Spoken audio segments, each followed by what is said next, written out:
This is the story of Haile. Haile is a small kid from Ethiopia. He lives with his family in the countryside and they have their own cattle and vegetable farm.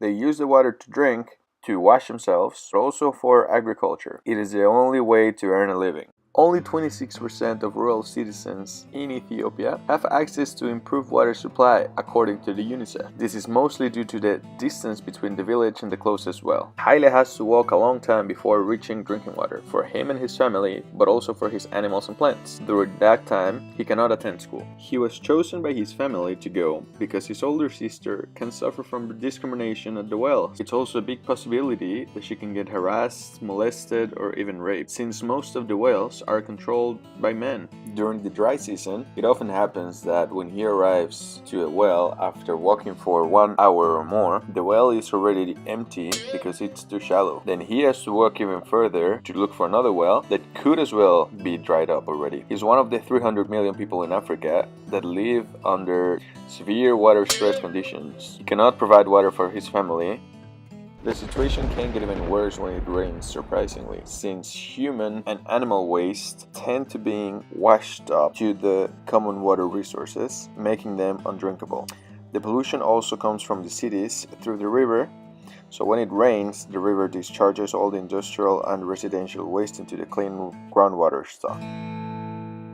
However, each time Haile goes to sleep, he dreams of a better world, a world which would have sufficient and deep enough wells that would not be so far away from his place. He could go to school to have a proper education. NGOs have installed rainwater harvest systems and they can use this water for their cattle and their crops. Several scholars studied this problem and came up with some ideas like fog catchers, tanks, and solar heaters. Less rain discharged in the river and got to the ground, so the pollution has dramatically decreased. To go further, thanks to a solar heater, the water can even be purified so that people can drink it.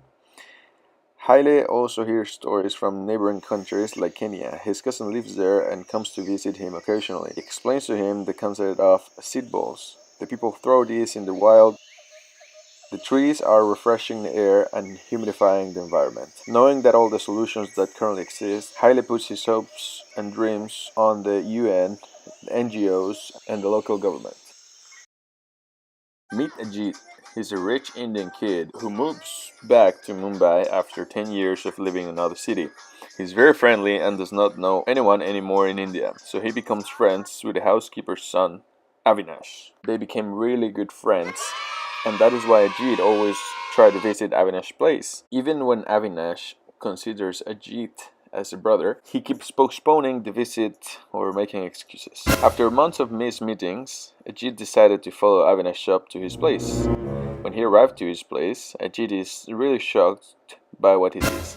Avinash's place is nothing like Ajith's one, and he even witnesses a private moment. Avinash is defecating in the open behind his house. Horrified and shocked by what he just saw, Ajith comes back home crying. When he gets home, he told his mom what he just saw and then asks for explanations and answers. His mom explains the problem.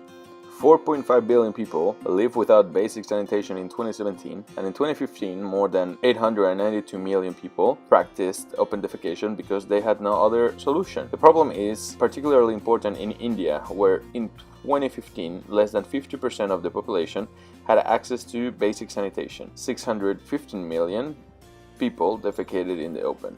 The problem extends even more in rural areas, where the overwhelming majority of those without access to sanitation reside. The dialogue with his mom saddens Ajith even more when he thinks of what so many have to go through. His father, who works for the city council, comes in the conversation and tells about the active work being done in order to mitigate this issue around the world. Indeed, according to the World Health Organization, every $1 invested in sanitation had a return of $5.5 in lower health costs and more productivity. Wastewater needed to be treated and safely reused, institutional oversight and regulation, sufficient sanitation systems should be installed, and public education campaigns to inform people about wastewater use. The day after, Avinash comes to Ajith as usual, and Ajith told him what he saw yesterday. Avinash starts crying and Ajith consoles him. They're still very good friends till this day.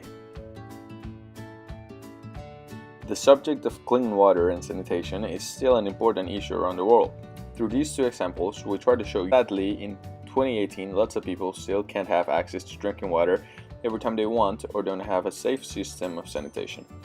Progress has been made and the number of people are diminishing with time, but there's still a long way to go. We hope that we succeeded to raise awareness on this crucial issue and that you will be motivated for our debate.